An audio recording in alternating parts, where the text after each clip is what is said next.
What's up, guys? Dax here at the Ask Dax Show, where you ask me questions and I answer them. Okay, so let's get into the video today and the questions from our viewers. So today we have a question from one of our tattoo artists that says, I'm having trouble maintaining consistent results from my machine tuning and smoother color blends. Okay, so I'm going to answer this in two different answers, okay? The color blends and the machine tuning. So machine tuning, I'm assuming maybe not having consistent results on skin, maybe not consistent shading, maybe not consistent outlining, maybe it just runs up and down. And that can come down to the skin and the supplies you're using. Every skin's different. You have to understand that. So it's always, even in portraits, like the skin, it's different skins harder to shade smoother on. It's harder to transition the shades as well. So it's always important, you have to kind of warm up on the skin somewhere in the tattoo. Usually at the start of your tattoo, before you get in the zone, you're warming up. You're seeing how the shades are hitting the skin, how the skin's getting tore up, or how smooth it's flowing in there. You kind of get a feel for the skin the first like 20 minutes of your tattoo. So always do that.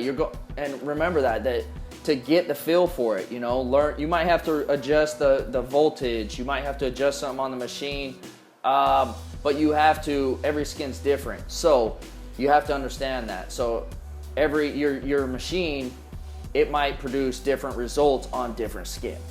But if you're still using coils, I'm gonna say this just like I say to everybody, step into the future, jump into the rotary game, get yourself a Cheyenne Hawk or something, a simpler rotary that's quality, either a Cheyenne Hawk or a Spectra, that's what I recommend, and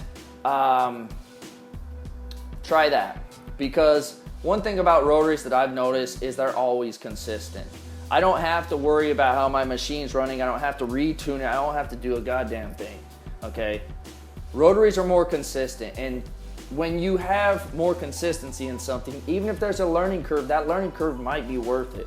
Because when you have consistency, it's easier to build consistency and consistent habits on that. So when you have a consistent machine, it's easier to build consistent work on the skin.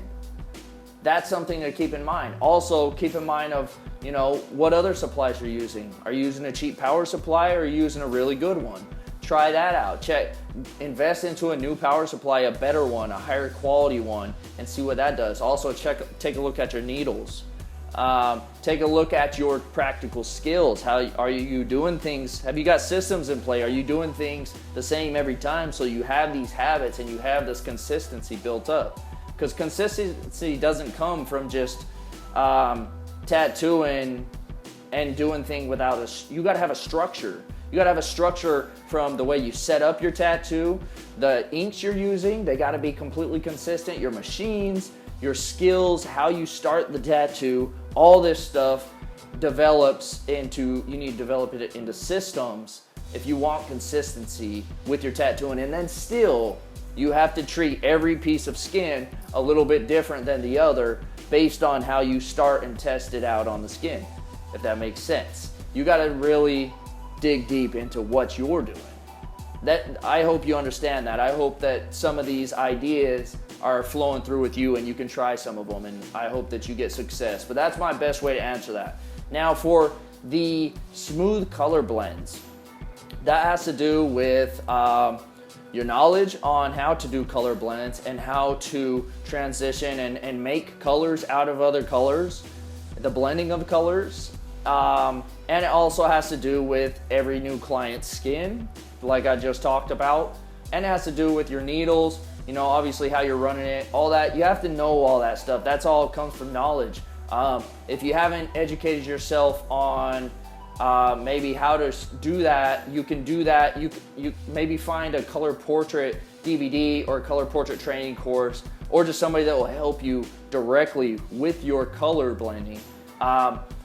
What I've had that helped me out with my color blending personally would be oil painting, and it didn't come overnight. the more I oil paint, in fact, I find out that my tattoos, the blends of my colors and everything get better. The way I use my colors has something to do with it too, and those get better. And also drawing with colored pencils. So I branch out into other art forms that I have to use blending colors to find new colors and find out how to make certain colors based on the colors that I mix and all that crazy Django. That's how you improve the way your color blending is. So I hope that gave you some ideas. So that's our question and our answer for this week. If you have questions, make sure that you check out my email address below. Send me a nice detailed question, maybe 3 to 4 sentences, not too long, not too short, be specific. And if I like it, I'll answer it in a video. Once again, this is Dax. Also, check out The Savage Way. My new book just came out. We've been getting great feedback on it. It's all my best stuff currently that I'm using with my black and gray tattoos. If you're looking to expand into black and gray realism, or you just want new techniques, new insights, get the book. Also, share this video with somebody who you think would enjoy it. Maybe somebody in a similar situation.